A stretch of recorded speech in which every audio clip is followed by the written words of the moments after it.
going. All right, ladies and gentlemen, thank you for joining us for LoFi 18, the 18th installment of the Local First Meetups. Today we have an exciting presentation for everybody. At first, we have Prashant. Uh, between him and his co-founder, they've done a lot of cool stuff. Kyle's going to be telling us about zero data, encryption, decryption, identity, all the great lo-fi vibes for how to do authentication. And Matthew is coming back up to give us an update on everything related to Triplet. If you haven't heard about them, they've been making waves all around, and the one of the more like favored companies coming out of the local first ecosystem. So up first, we got Prashant. Let me pull up the presentation for him. Uh, Give me 1 second.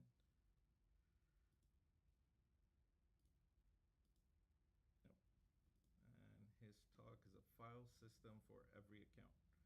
He's worked at he's co-founded the Shovel Company, but in the past they've done a lot of cool stuff, like I mentioned, and he was eng manager at Gojek. I actually had a chance to meet the founder. It was pretty cool, all the tech behind the Gojek ecosystem. Over to you, Prashant. Hey, hello everyone. Just share my screen. Okay. Uh, I hope it's visible. Okay. So, hi everyone. I'm Prashant. As Jan mentioned, I'm the co-founder of Shovel Company, and today I'll introduce you to Creole Network and how we are trying to make the user experience of internet just a slight bit better with our efforts. So Creole is a P2P user controlled local first private data network. I know it's a lot of adjectives, but I'll try to unfurl them one by one. So the current application models keep apps in the center with the user data being scattered across apps and their databases. Creole tries to inverse that by putting the user and their data in the center. This unlocks like portability for private data across apps for the same user. Uh, to enable this, Creole requires like three key components. First is a user controlled account system. Second is a local first private file system, which can be controlled by the account. And third is a peer to peer network of hubs and clients for syncing the data and for making the communication possible between each of the peers. Let's talk a little bit in depth about each of them. So, the ownership in Creole network is underlined by the user having the control of their account. So an account in the network is represented by something called a decentralized identifier. So decentralized identifier can be thought of as like a UUID, which wraps a public and private key pair. So there is a DID called DID PKH, which essentially wraps an Ethereum key pair, right? There are like I think hundreds of DID methods, and you can essentially choose any of them and still use our network. Our network keeps DIDs as the base layer and essentially builds everything on top of them. So a DID can be created by any identity provider like a wallet or a social login. It doesn't matter as long as the user can sign a message with it. That's how the user shows that okay, they own that identifier, right? So an account creation happens on the hubs of the network, and the hub provides something called a custody service, which essentially stores and transfers the encryption keys. I'll be talking in depth about all these concepts in the coming slides. So the authentication and authorization on the account and the file system is managed by the accounted. So accounted is the owner of the account and the file system and everything, and it can choose to delegate some of those operations to something called an agent. So an agent is any process that essentially has an access to a file system, right? So any device, any server which can access your file system is essentially registered as an agent on the network, right?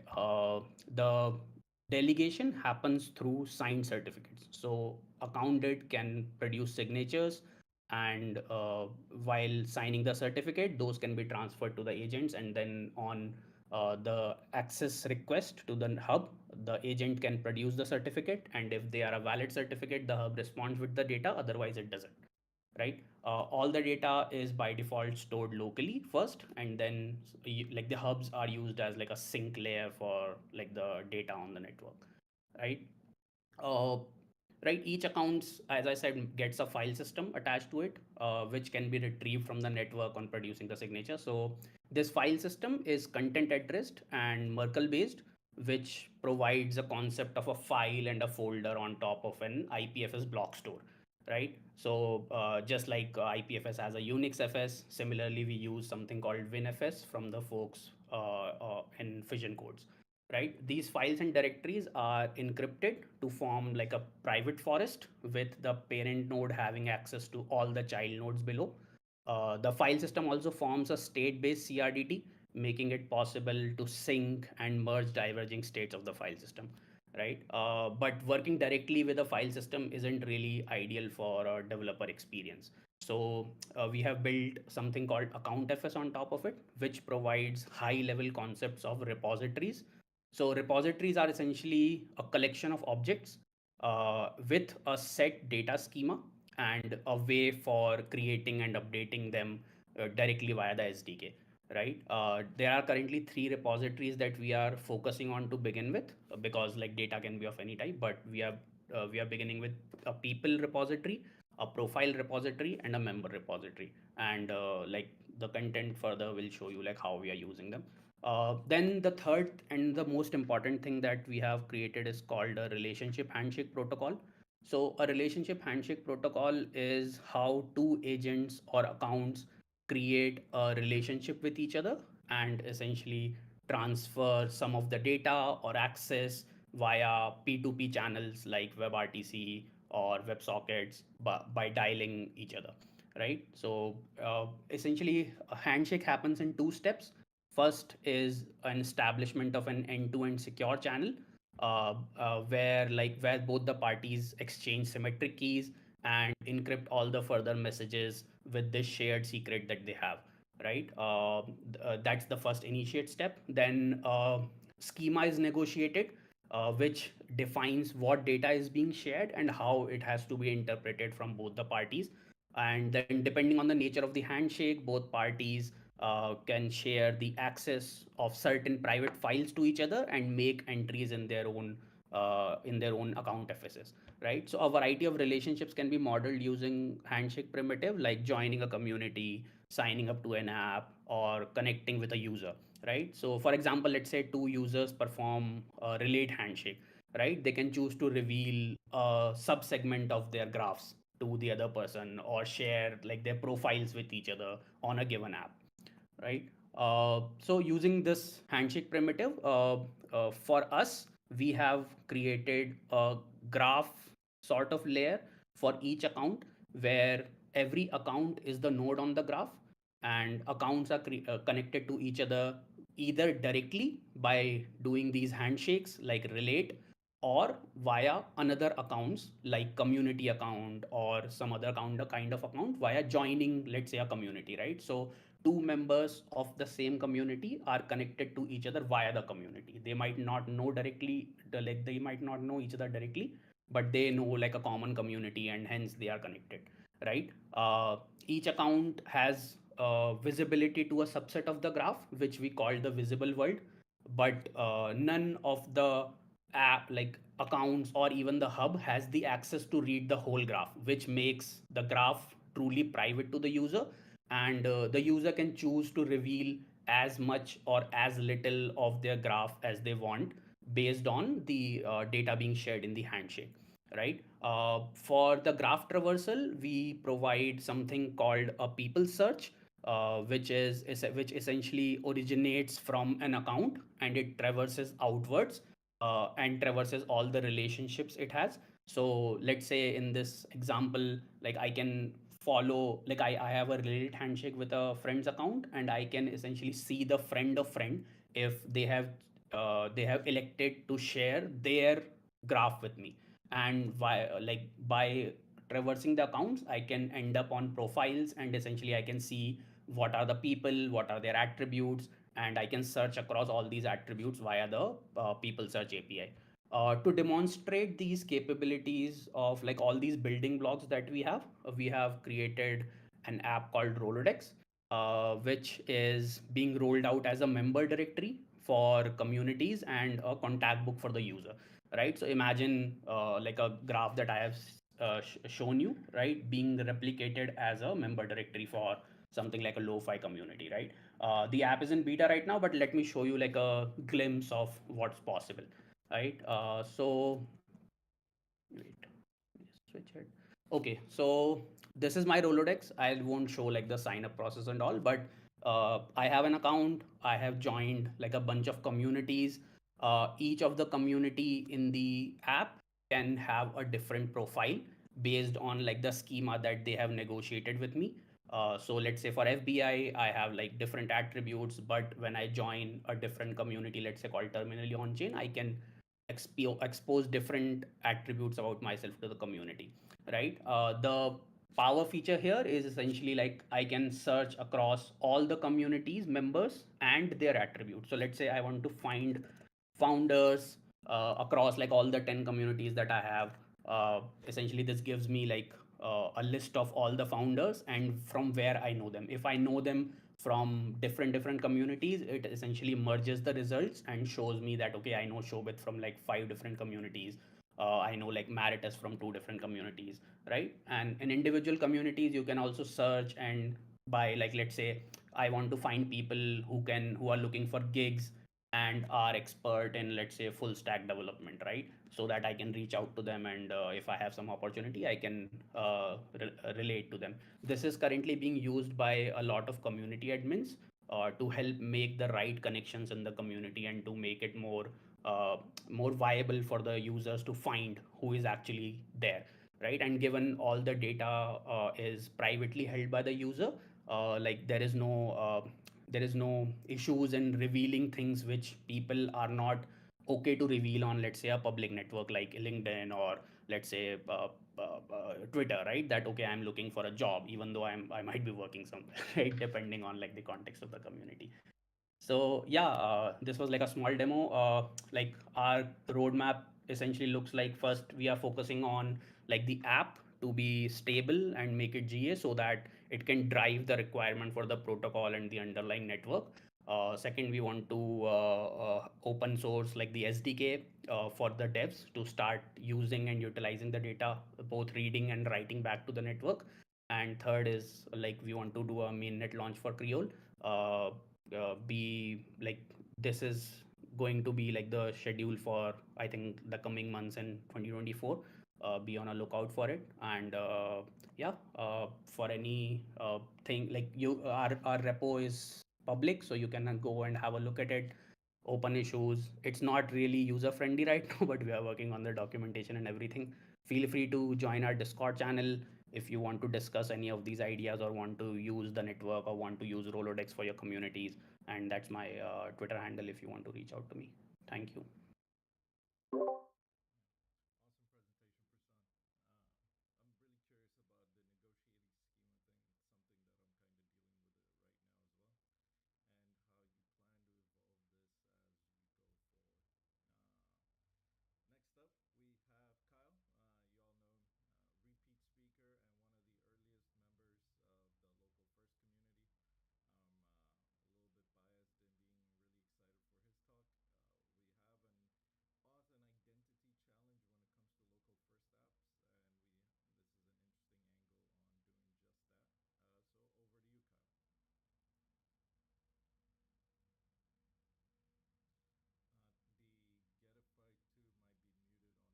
Discord. There we go. And see, whenever you have double mute buttons, you always forget one. Forget. Okay. Yeah, well, welcome everyone. Thanks. And the Creole folks that just spoke, that was excellent. Some of the stuff I'm going to talk about is going to overlap a little bit with some of that and then kind of go in some different ways. So that does give you, as an audience, some interesting other um ways to think. So we always seem to have this problem with my slides. Is it coming through or It always works in sound check and then doesn't work on stage. So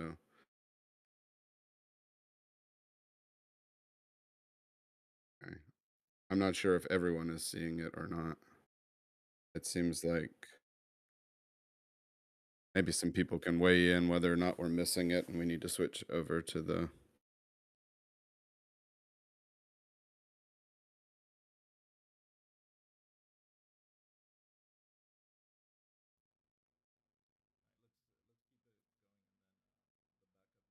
Okay. All right. Yeah, I don't know why it always works in sound check and not on the stage. It's, I guess blame the fact that I'm the one person in this whole group that uses Windows. Anyway, thanks for having me back. I've enjoyed this meetup now for the last, I guess, almost year and a half that it's been running. It's been really fantastic. A lot of great talks.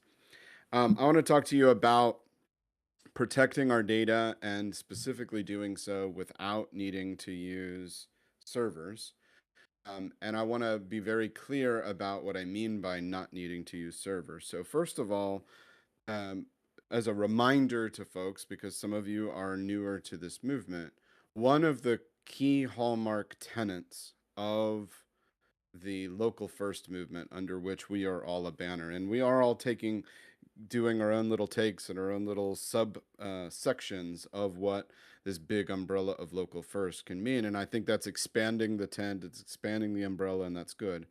Um, but one of the tenets of local first is not that there cannot be any servers at all, but rather that servers cannot be a required component such that if one or even a couple of servers went down, an app stops working, and more importantly, that a user stops having access to their data. That's a really important tenet of local first. And I unfortunately see far too many of the efforts underneath the local first umbrella essentially saying we're going to build cloud first, server first, and then maybe we'll solve that whole like server problem later down the road. We kind of kick the can down the road and we say, well, maybe someday we'll have unified synchronization protocols or things like that. Important problems, glad that people are working on them. But I just wanted to state that I'm coming at it from the opposite perspective. I'm not denigrating all the other great work that's happening in the community, but I'm coming at it from the perspective that we should start with the assumption that there are no required servers and then build from there upward rather than the other way around. So when I say zero server, what I mean is not necessarily no servers, but just that we're not going to require servers and we're going to work on solutions that could work if there was never a server involved. That does not foreclose any potential future use of servers to improve things, to extend things, but it means that it should work even if we never have servers involved. It also doesn't just mean only the one client device. There was a further subset of this that we could refer to as kind of local only, meaning the device that it's just a single device and there's no other connection to anything. I don't necessarily mean by zero server that there's only one client device. But it is true that if a user has what I would call kind of their local ring or their local cloud of devices, that each of these devices are equal and they can be synchronized peers. That's what we mean is that in this terminology, a peer is equal to another peer where a server has elevated privileges. And what we don't want is for some devices to have more elevated privileges than others because that creates the choke points where systems fall apart, where systems become centralized. So the important characteristic here is that even if I have a phone and a laptop and a watch and a tablet and all of these other devices that make up my local computer usage, that all of those be able to synchronize as peers of each other at the data and the synchronization and data and identity layer. So I don't know who to credit this statement to, but I very much believe it. And so if somebody's out there and they're like, "Oh, I coined that phrase," then I'll credit it to you. I don't know exactly where even I heard this, but in the digital space, you are what you do. If you think about it from this perspective, all of you can see my face and you can hear my voice and you know that I'm Kyle Simpson or that I go by Getify. You also know that I have social media accounts like Getify and Getify X and things like that. But what is it that makes those accounts me is that what I have done on those accounts corresponds with what people know from me, both in a space where we're talking and in a space where I've been physically in person at conferences or other meetups or things like that. There's a correspondence between those things because over time I have done in those digital accounts the same thing that I do in the physical space. And that is what has established my digital identity, is what I have done. It is my data, if you will. So either I own, either we own, either you own that data, or others own that data that defines you. That's just a fact. Either we are in control of who we are, or we are essentially renting back privileged access to our data that's about us, data that people have created about us, but that we don't actually own. Further, I'll say that if you do not have custody over that data, you don't own that data. Simply saying, oh, that data is out there and it's related to my Getify moniker and therefore I own it, is not acceptable. I don't own my Twitter data. I don't even own my GitHub data. Even though the GitHub data comes from Git repos that I have locally on a device, I don't own what has happened up on GitHub and all the issues and comments that I filed and pull requests and all of that history. I don't own any of that. Microsoft and GitHub own that, and it's about me. I participated in the creation of a lot of that data, but I don't own it because I don't have custody over it. I can't decide what it's used for, how it's used. For example, Microsoft is slurping up all of that data and training LLMs on it. And if I did not want that, I don't have the right to just say, stop doing that, because I don't have custody over the data. More importantly, I think if you can't protect your own data, you don't own that data. And we'll dive into this in just a moment, but I really think that it's actually important to, if we're going to talk about having custody over our data, it's important that there be a component which is our physical custody. I physically can hold a phone, or I physically can hold a laptop. But it's also important that that data that is on my device be something that I know is not going to be compromised or exfiltrated without me agreeing to that. And so there is a local layer of protection that is important beyond simply the physical custody of a device. So, simply, we need to own our data and we need to protect it, and we need to do all of that without requiring servers.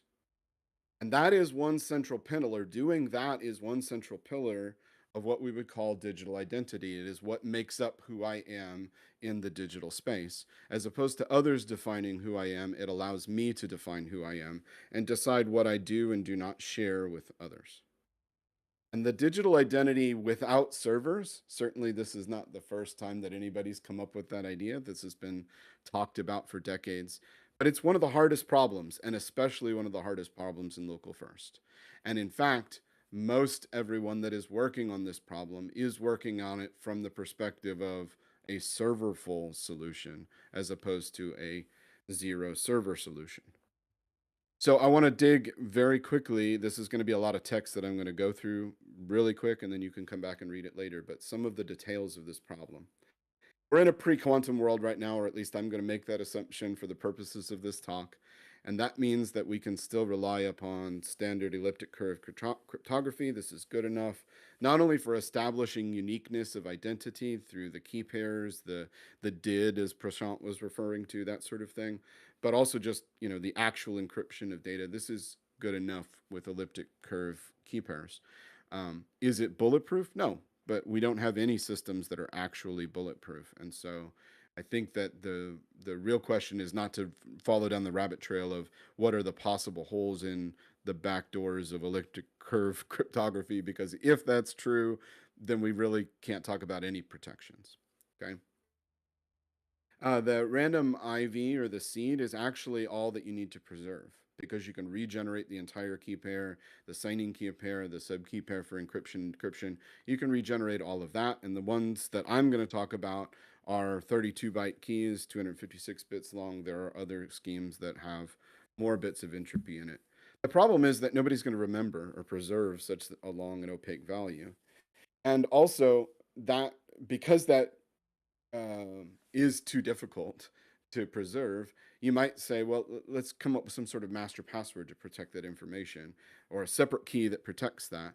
These types of master passwords are weak and forgettable. Now, there are solutions in the crypto blockchain space. For example, BIP39 is a standard where the key that the seed value for your key pair is turned into a set of words, and then you might have seen those like 12 or 24 word long things that you can save. That does make it a little bit easier, but not super memorable. But it's slightly easier to preserve, and it looks like more official, so people are a little bit more careful with it. But we really still have the chicken and the egg problem. Where does the master password get stored and how is it protected? There's always this chain of, well, that's protected by that, which is protected by that, which is protected by that. But at the very top of that chain of security, we always have that chicken and the egg problem. We have wallet apps, password managers that a lot of people look to solve these kinds of problems. Many of them, unfortunately, under the covers are violating our local first principles. They're cloud-based, or they require even non-technical users to do very technical things like setting up cloud backups and other synchronization things. And they still have those same chicken and the egg problems, because who's going to protect the master key to your wallet? Who's going to protect where are you going to store your cloud credentials if you're syncing that into the cloud? And so we need to protect it somewhere, and we need to do so with something that the user can never lose or forget. And we also have to think about the UX design of these systems, because there is always the trade-off between the security and the convenience. We can make these long-lived logins where I only have to go through this ceremony once and then I'm just always in my app, and that's great. But it's less secure. The longer that lives, the less secure it is. And we need to make sure that if we are going to ask someone to re-go through the authentication ceremony, that it not be a long and involved process where they have to switch to a different app and check an email and pull up a different device and do all these things. This is the stuff that users don't want, and it's why they just write their passwords on a post-it note above their computer. So we have to make this seamless, and that is a difficult UX problem. Now, emerged recently are these biometric passkeys. Many of you have probably seen the Touch IDs or the Face IDs, things like that. But in recent years, this is a much better solution. We've moved the ball significantly forward, and we have kind of come up with maybe the best solution so far for that master key chicken and the egg problem, because the master key can be stored directly inside of the secure enclave on the device. So for devices that support this, we kind of have a place where we can much more significantly trust the security of that system. Is it perfect? Probably not, but it's a lot better. Unfortunately, almost all passkey systems and libraries that exist out there right now rely on and assume centralized servers, and they assume a traditional web stack where we are building things in the cloud or server full. So what do we do? Well, I think we should start chipping away at this problem, which is what you've heard me talk about for the last several months, and today's an update on that. And this big overview diagram that I'm going to show you, I'm not going to talk about all of this today. We're only going to talk about a part of it. But I wanted to kind of give you a big overview of where I'm headed with trying to address this problem. First of all, it is to create what I call the LoFi ID, which is a wallet app.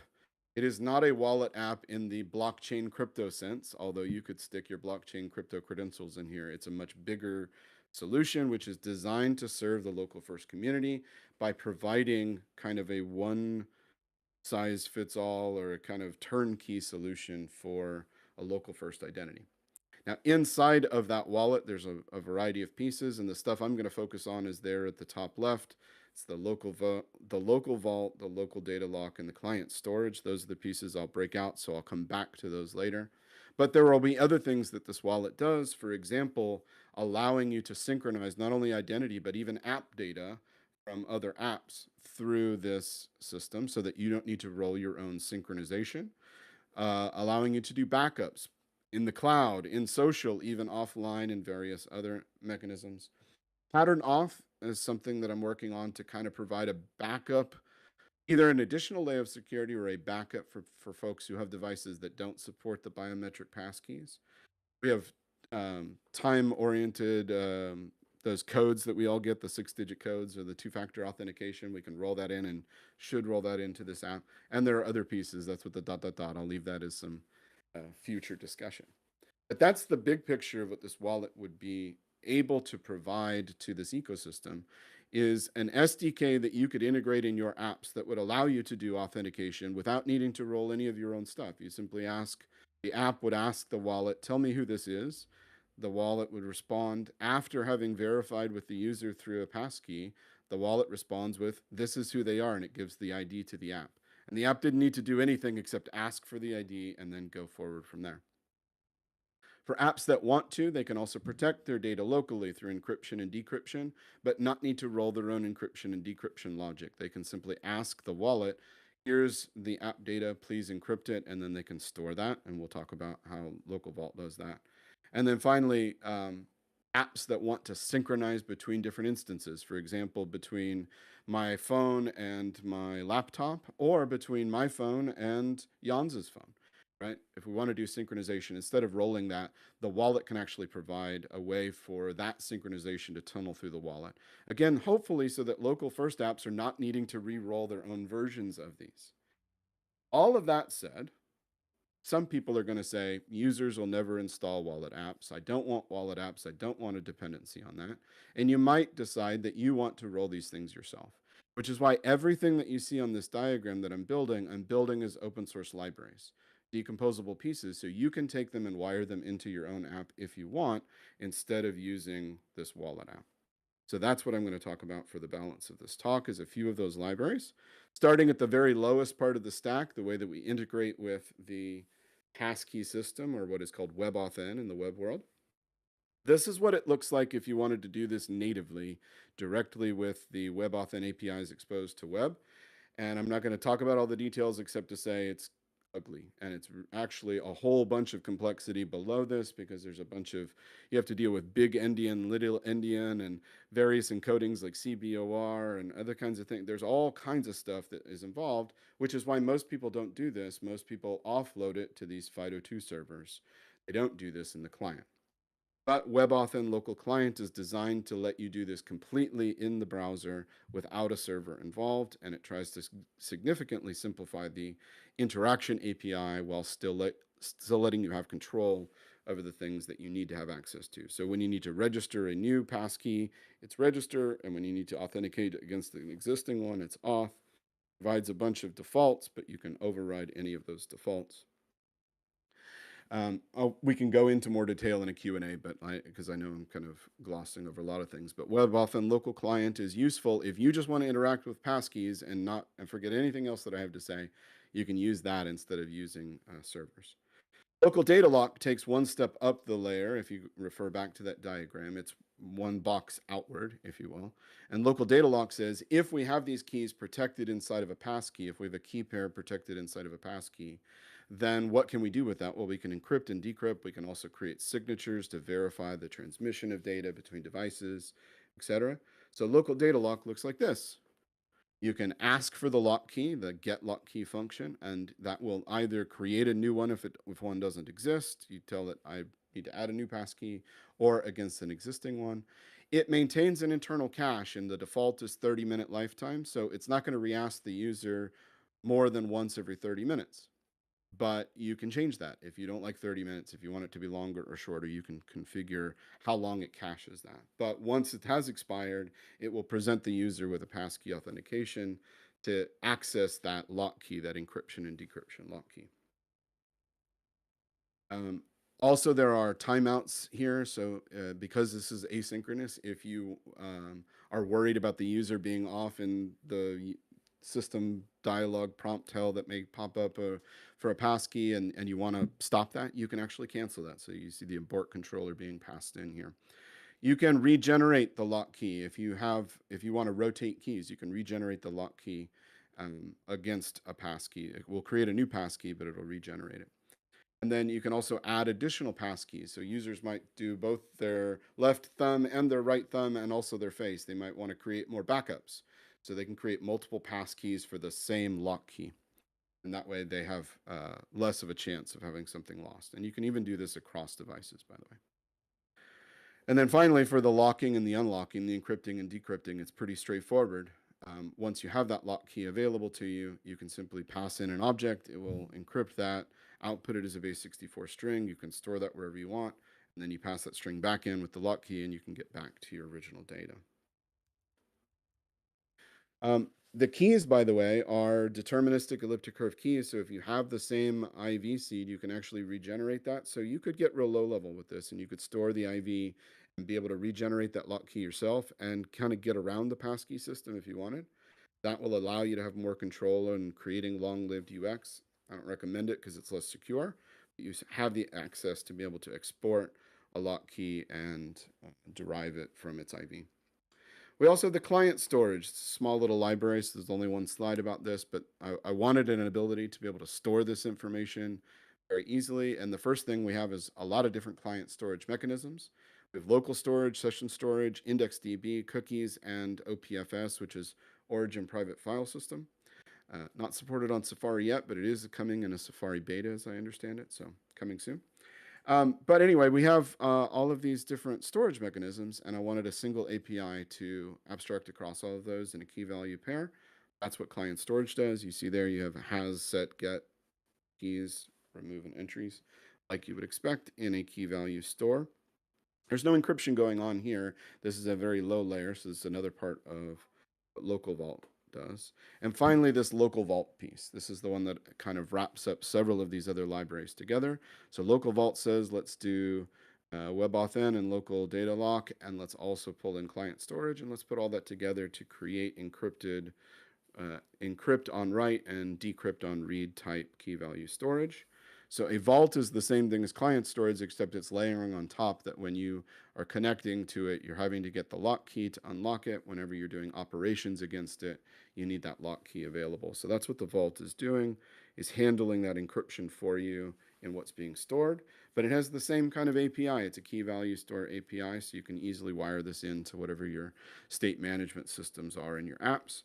So you have your sets, your has, and get. And the only thing that's happening else under the covers besides client storage is that it's doing that key pair management for you so it can encrypt and decrypt.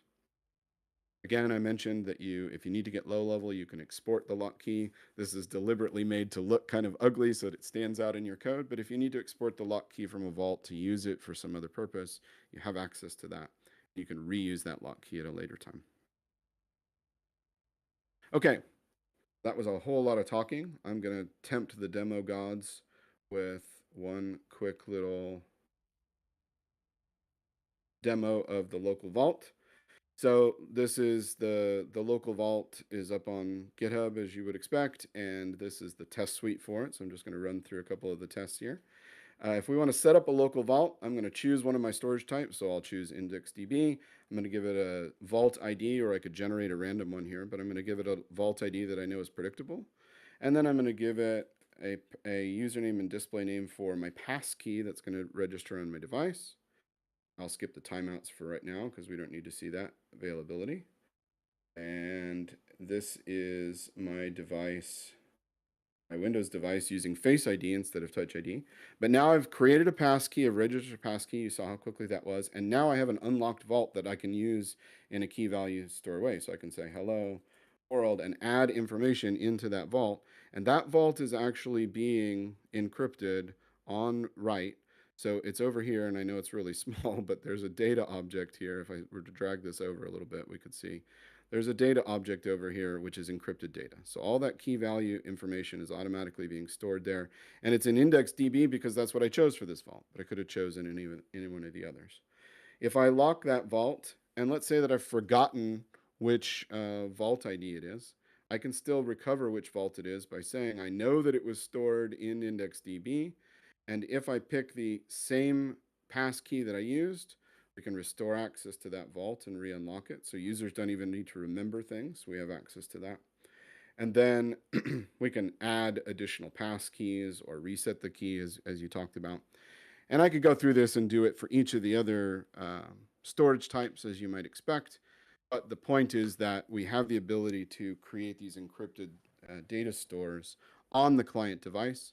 By the way, client-side storage is certainly more volatile, but things have improved a lot, and we actually have an API for requesting persistent storage, meaning that the browser won't clear it out. It won't clear out unless the user explicitly goes in and clears that out. Different browsers handle it differently, whether they ask the user for permission to do that or just decide to grant that permission based on if the user has used the app a lot or installed it or whatever. But we at least have improved the situation to where client storage is now a whole lot. First of all, the IndexedDB and OPFS have like gigabytes worth of upper limit in terms of storage space, and we can now make them persistent. So it's a lot more reliable. I'll close with this last slide, which is just describing some of the various ways that you could use these pieces. If you weren't going to use the whole wallet and you just wanted to pull in some or all of these libraries, one, you might store all or even just some of the important data that a local first app is using securely on device and encrypt it. That's kind of the golden path that I'm recommending. You could choose to do it that way.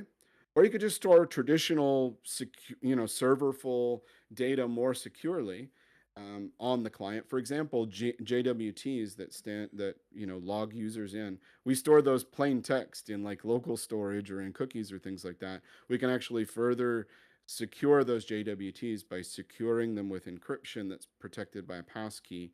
And so you can layer on that passkey onto your existing auth system without very much work at all. You could allow a user to lock their data, and then the app transmits that secured packet of data up to a server for synchronization or backups on other devices, creating an end-to-end encrypted system, again, based upon that user's biometrics. Generate and verify digital signatures to ensure the integrity of the data as you're transmitting between devices. That's what that key pair is allowing. And you can even allow serverless apps, those that don't pay for their own, don't run their own servers, but just kind of integrate other servers. You could allow them to take advantage of pass keys on top of whatever their existing auth systems are. If I asked people recently, like, why aren't you using pass keys? And people said, oh, it's because whatever auth provider I use doesn't support it. And I think what people are missing is you can layer passkey auth on top of existing auth systems very straightforwardly, and that's part of why WebAuthn and local client exists, is to be able to do that. So you can do that all without needing to stand up your own FIDO2 server. So that's what I've got for you today. That's an update. I'm going to continue heading in the direction of the all-in-one wallet auth solution, but now we've got a lot of these libraries that are starting to create and chip away at that problem, and I hope that we start to see local first identity take off. Thanks very much for your time. That was awesome, Kyle. And thank you for breaking it down for us. For folks who haven't been tracking this for a while, initially Kyle built the WebAuthn passkey login, which is basically turning your thumb into a key value pair. And then folks asked, oh, like, would love to use this for encryption as well. And then that spawned some of the more progress around how do you take your thumb and turn it into an encryptor and decryptor. And if you haven't been tracking passkeys, they're really awesome. A lot of the websites are now supporting them, and it seems to be a way for us to kind of step away from server-based auth. The centralized server component that Kyle mentioned is basically your passkey proves who you are by by its public key being stored on the server and the server challenging that. But when there's zero server, there's like a lot of work to be done, and that's what Kyle has gotten the server out of the loop. Thanks for all the hard work you've been doing, Kyle. I'm excited to see what will come up next. Up next, we got Matt, another repeat speaker. Triplet's been crushing it around the social media game and also the effortless experience that people have been getting by using it for distributed state sync. But today, he'll tell us about making money. I like money. You like money? Let's see how it goes. Over to you, Matt.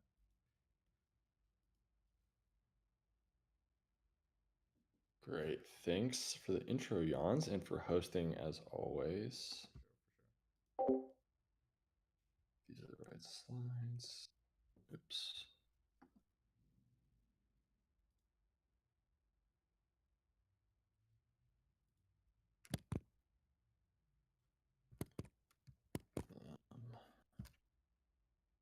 Alrighty. Okay, so I'm Matt. I'm from the Triplet team. So we talked I think almost exactly a year ago. And the previous talk was about why we think the world needs a full stack database. And kind of in that is our focus is more on like developer experience and providing really good user experience through that good developer experience. So less so some of the more like local only or client side first approaches that we heard about just previously. So in summary, a full stack database is, we've kind of defined it as, instead of just a database running on the server or just the client, it is something that runs on both. So the query engine exists in both places, and then there's a sync engine with the goal that you can write one query in your code that can optimistically resolve from the cache, get a fresh response from the server, and then the sync engine will ensure that that query and those results stay up to date even as data changes locally and on the remote server. So in that year, since we first introduced the kind of concept of full stack database, we've been building Triplet, and we've made a lot of progress. We've added 2,000 GitHub stars. We've been on Hacker News a couple times. We've done like approaching 3,000 more commits. We've launched Triplet Cloud, which I'll talk about a little bit later. And we've got, like, I think we're approaching a few thousand downloads a week, and cumulatively we've had 23,000 downloads on NPM of the client. So this talk is all mostly just trying to bring the interesting things that we've learned, mostly from people using Triplet and giving us feedback and asking questions. So for people building like solutions in the local first space, some of these may sound familiar. Some you probably will also come across. And if you're building apps that you're trying to bring local first concepts into, then these might be top of mind for you. So the one we get the most frequently is people getting started is just like, does Triplet support my framework of choice? And our answer is probably. This one has been something that we've been doing a ton of focus on. So we started with React because it's obviously very popular. It's what we're very familiar with. But what's been awesome is so many people from our community have built these bindings for other frameworks that we're less familiar with, like Svelte and Angular and Vue. But then we brought them in and maintained them. And so we're trying to continuing to grow this so that no matter where you're writing and building your applications, you'll have these familiar bindings that, like the classic use query, which is definitely coming from the React world, but exists in a lot of these. Also related to Kyle's presentation is, can I bring my own auth? That is like a very, very quick question. And a lot of times it's like using these managed auth, like Clerk is becoming extremely popular. It's super easy to use, but also like Auth0, the more standard approach. And then hopefully like client side passkey type approaches should work as well. So that's a resounding yes. That was like huge focus for us. And our approach here is we have a JOT based approach, which is becoming like a pretty solid standard. You can pretty much rely on almost all auth providers will have some way to like mint tokens. It's also not super hard to make them yourself. But what's kind of novel about our approach is, in order to accept a wide range of providers, auth providers, is you also get a bunch of different payloads. So our approach here is, instead of making your auth provider give us a token of a certain shape, which involves a lot of times doing some weird configuration. It's very easy on Clerk, a little bit harder on some of the other ones. But essentially, we'll take that payload and you can write this like roles code, which allows you to actually pattern match on the token payload itself to assign that token to a specific role. So in this case, if you had a token that had type user and this UID, this user role would check that, okay, the type is user, so that's hard coded. It's actually just making sure that's true or false. And then the UID part, it has this like $ syntax, which actually says, I'm actually going to just bind that to that variable, which you can then, as part of that role, use in your permissions and other parts of your queries. And so this makes it so that, like, you can just take any provider and get up and running very quickly without having to fiddle with the actual configuration. And then as people have gotten further along with their Triplet integration, they always ask, can I self-host? And this makes sense because we're open source and we really believe in self-hosting. And so this has been a huge effort. So this is another resounding yes. And we've provided a lot of different options for self-hosting triplet. So one of them is we actually have a npm package that you can use that implements just like the core business logic. It's completely protocol agnostic for like syncing and storage. So you can go and take that library and build your own server, whether you're using like Hono, using like Express. It doesn't matter what server library. You can even like do it over, completely different. You can do it over like Bluetooth if you wanted to, or try to do it peer to peer. So that's one option. We also just have a single Docker image. It's important that it is a single image because sometimes these like backend as a service type um, platforms will have like 12 Docker images you have to run, and it'll like melt your computer if you try to run them all at once, or it's just impossible to deploy. So that was really important for us to have that. And that's obviously very easy to go deploy on any cloud of your choice. And then we've created a like one-click deploy to Railway, and this has been very popular because it's literally just you click a button and then it spins up the infrastructure on Railway, which is like a really nice cloud provider.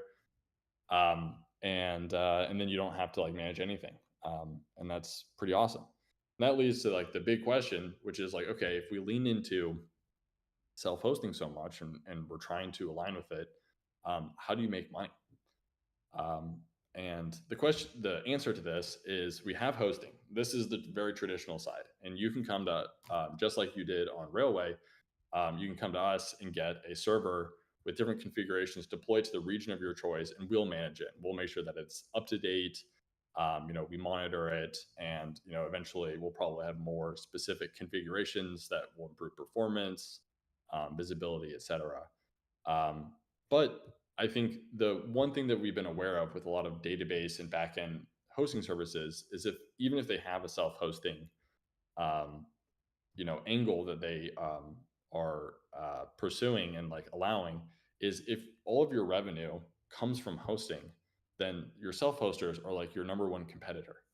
And I think that's like a very problematic incentive alignment.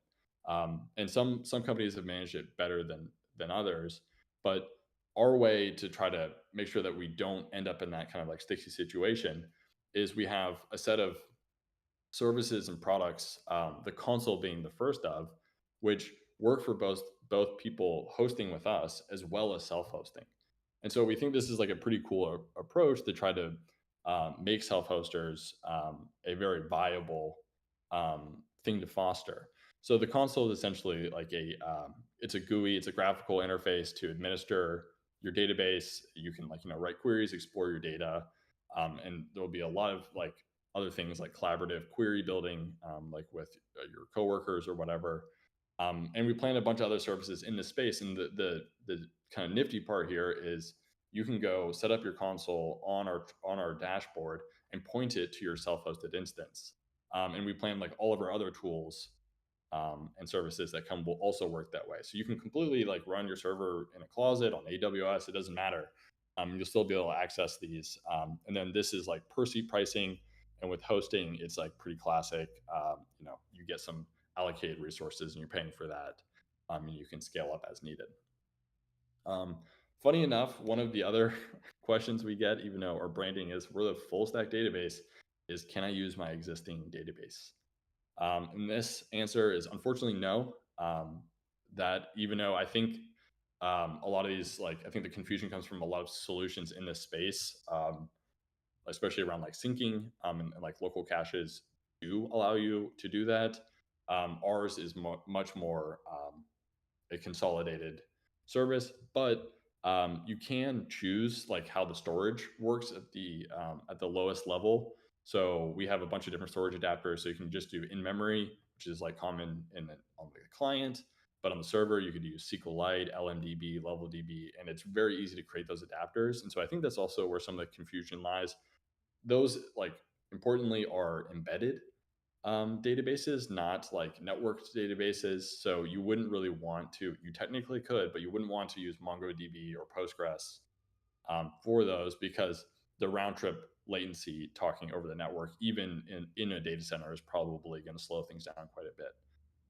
But the other two things are, if you have an existing database, we try to make it really easy to kind of get data in between. So even though we have our end-to-end syncing setup. We also just have basic REST endpoints for the server. So it's very easy to bulk upload data from like Postgres after you've set up your schema.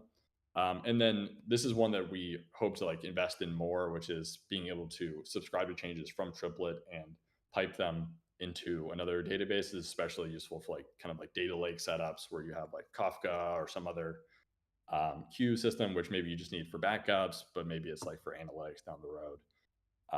And so like right now you would just subscribe to the queries you care about and then write those changes to the database. But in the future, it'll be much more like Debezium style, like a stream of changes to the entire database. And then as people have gotten further with Triplet and kind of pushing the limits, the very common question that I've kind of collapsed all of the different questions into this basic one, which is, can I make my Triplet database do blank? Which is, I want to change the default behavior of Triplet to, customize it to my data model. And the answer is soon. This will be a lot easier. It's a lot trickier than just like adding some hooks. And so there's like wide range of things. Like in some databases are called hooks, sometimes they're called triggers or actions. But the big tricky thing here, and it's a really exciting thing that we're really looking forward to putting out, but getting custom JavaScript to run on both client and server is just it's just a little bit more challenging than it sounds on the surface, because like one, on our hosted version, you want to make sure it's sandbox so you don't have any like noisy neighbors or anything like that. But even on your own database, if you're self-hosting, you don't want one function, because you might be using like an npm library to slow down the whole rest of the query engine. But there is so many cool things that you can do once this is the case. So you could add custom validation. So we don't directly support foreign keys, even though we're a relational database. So you may want to like enforce that. So you could add some custom hooks that's like, hey, before this is committed, run these checks. You could build your own endpoints for doing like specific types of queries. And then like a very common one is like, hey, I just want, when something's inserted here, call a webhook. And so these are all things that we will be progressively adding. And soon you'll be able to like, make Triplet do about anything you need. And then finally, the big question is like, does it scale? This one is, ironically, we get this most from people with 0 users. But there is a very real use case where someone may have an existing database that they want to bring over, or existing like clientele, like user base that they want to bring over. And so they just want to be like, hey, will Triplet perform with this set and with this growth rate? So it's very valid. And the answer to that is increasingly so.